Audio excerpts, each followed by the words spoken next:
Yo, what's up mga kaibigan? Halina tayo magkwentuhan. In the recent years sa NBA ay madami ng super team ang hindi naging epektibo. Nakita natin na humantong sa hiwalayan at samaan ng loob ang Kevin Durant, James Harden and Kyrie Irving Big 3 sa Brooklyn Nets. Ganun din ng Russell Westbrook, LeBron James and Anthony Davis trio sa Lakers. Napanood natin na mapauwi sa first round ng playoffs si Kevin Durant, Bradley Beal at Devin Booker ng mas batang Minnesota Timberwolves. Ang Los Angeles Clippers panahon pa ng Lob City ay palagi ng may very stacked lineup, ngunit isang beses pa lang ito nakakaabot sa NBA Western Conference Finals. Tila ba mas madaming super team ang bigo na maging epektibo kaysa maging lehitimong championship contender? Well, ang New York Knicks ay may kakaibang galaw na ginagawa ngayong off-season. Opisyal na nga nilang napapirma si OG Anunoby ng 5 years $212.5 million sa kontrata na may player option sa huling taon nito.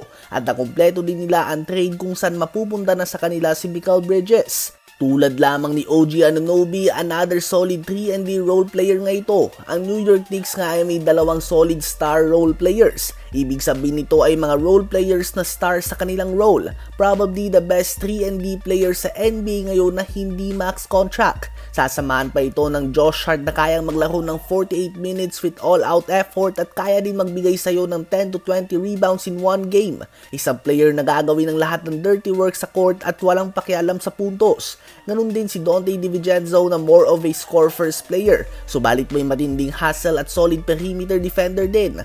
Ang Knicks ngayon ay may dalawang mid-level star kay Jalen Bronson at Julius Randle. Mid-level, ibig sabihin ay hindi ito Class A superstar na tulad ni Jokic, Giannis, Luka o Embiid na talagang MVP candidate taon-taon. Subalit ang dalawang mid-level star na ito ay napapalibutan ng mga star role players na kailangan ng bawat team na gustong magkampiyon. Kung mananatili nga silang healthy, isang bagay ang tiyak, magiging very switchable at versatile offensively and defensively ang kanilang lineup. At obviously, nakadesign nga ang lineup na ito upang tapatan ng NBA champions Boston Celtics na ipagpapatuloy lamang ang kanilang Super 6 lineup next season. Ang defensive duo ni OG Anunoby at Mikal Bridges ay tiyak na magiging main matchup ng Jaylen Brown and Jason Tatum duo kapag nagkita sila sa playoffs. Sa ngayon nga ay may mga rumors na posibleng sa trade ang bagsak ni Julius Randle kapag hindi nila na-resign si Isaiah Hartenstein. Napapabalita ngayon na posibleng maganap ang Julius Randle, Jarrett Allen and Caris LeVert trade. At kung sakaling maganap nga ito ay magkakaroon ng Knicks ng projected 10-man rotation ni Jalen Bronson,